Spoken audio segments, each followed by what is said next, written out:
Hi everyone, welcome again to Be the Light, and I'm Sue, your coach, and let's dive in on creating joyful moments in daily life.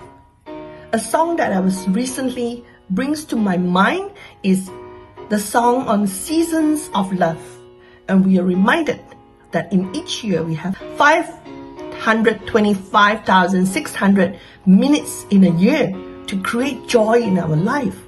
Instead of creating fear, we create joy, we create happiness. And how do we do that? So that in the whole year, not just in a day and a whole year, that we can create more joy in our life. There are three important areas that we can create more joy.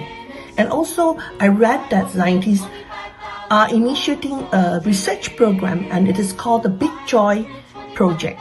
They find that people who commit daily micro actions of joy experience, these people have 25% increase in their emotional well-being over the course of a week. So life is about finding joy, creating happiness for yourself. I know we are all engaged in looking for money, focusing on our job, our goals, but while doing that, it is also very important to nurture and bring in joy in our life. The three main areas that you have to do that, I'm going to break it down.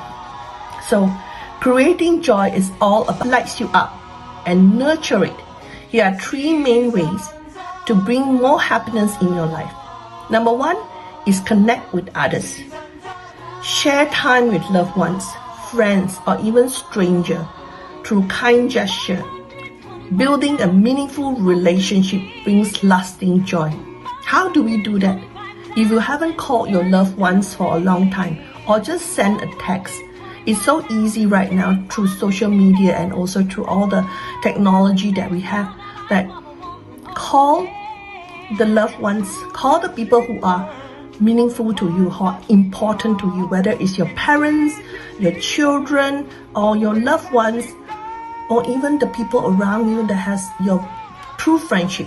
So make time to call them, and also sometimes schedule in a little lunch, coffee break. Have time to spend with loved one is very important, because at the end of the day, joy and happiness comes from meaningful relationship.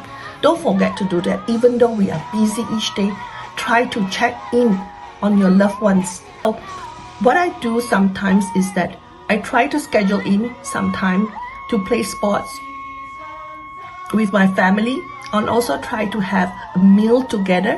And on Friday, sometimes I schedule in a dinner outing with my daughters. And so try to have that moments. No matter how busy life gets, try to have dinner or a meal with each other.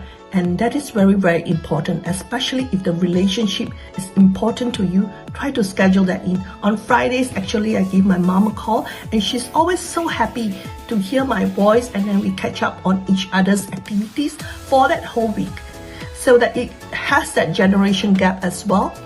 She finds out more about what I'm doing, and I find out more about what she's doing. So I encourage you to do that. If you haven't called your loved ones for a long time, or just send a text, or sometimes the little emojis. So do that for your family that's close to you, for the children, for your parents, and also for friendship. So check in on someone, connect with someone. This brings so much joy to your life. Number two is pursue passion. Dive into hobbies or activities that excite you. Everybody is different. Whether it's painting, dancing, cooking, or learning something new. Everyone is different. So whether it's gardening, cooking a meal, sewing, find some time and to do what brings you joy. Find out from your heart. Ask your heart, what brings you joy? What will bring you joy today? So I have a friend who loves to do gardening. It gives her the calm and the healing that she needs each day. So she's really good. She has very good green fingers, and the plants and she has roses in her garden. And also just to see what she grows is already bring her so much joy. And I really encourage you. It doesn't have to be gardening. It can be a sport. Like one of my daughters loves sewing. So she has brought herself a little sewing machine, and sometimes she will bring her clothes out and then just, cut it out and create something that she finds interesting. She has creative projects that she does like every single day or every week that she has time. So schedule in a little time for yourself, for hobbies, and also learning something new. It will be so joyful and you feel that you're growing, and that's the most important thing, and you will find that it brings you so much joy. Sometimes for myself, I spend a little bit of time singing karaoke with my husband, and we sing loud, and we are not the best singer. Don't beat yourself up, but just spending time doing something you love and like. So that's most important. Number 3, the third is actually a very, very important thing that sometimes we need a reminder to remind ourselves, because in our busy schedule, we tend to forget. So let me set up. The third thing is to practice gratitude. So take time each day to appreciate the good things in our life. No matter how much you have, there will always not be enough. Our wants, our needs, it's just very limited, but our wants is so much, and we forget that we already have so much. So being grateful in our life is very, very important. You don't have to have much. Just grateful for life, grateful for the breath, grateful for the health, grateful for the food that's on the table, grateful for family, for the joy, for the strength that you have each day to go through, honor yourself. So that is very, very important. Practice great gratitude. It brings so much joy to your life. I want to remind this little practice that you can have each day. So a lot of gurus and also a lot of motivational coach says to start the day in the morning with a little practice of gratitude, and also set yourself for 2 or 3 tasks for that day, and then visualize yourself achieving and succeeding in these 2 or 3 tasks. It will bring motivation to your life, and you will light up yourself, and you are so eager to start your day because you have so much positivity and momentum. So let me break it down slowly.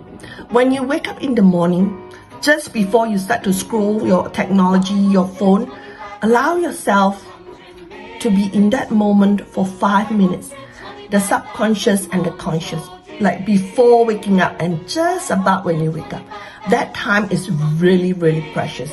I suggest you do not use your phone during that time or try to read something. Use that moment to say in your heart, I'm so grateful. 3 things that you're grateful for. It will set the tone for the day. 3 things I'm so grateful for today. I'm so grateful that God has given me the health, and the opportunities to enjoy today. 3 things to be grateful for. Move to the second thought is the 3 tasks that you would like to achieve. It can be as simple as today I'm going to buy some groceries at the shop. It can be as simple as today I'm going to make myself a delicious meal. Or today I'm going to go to the gym. So set yourself 3 tasks.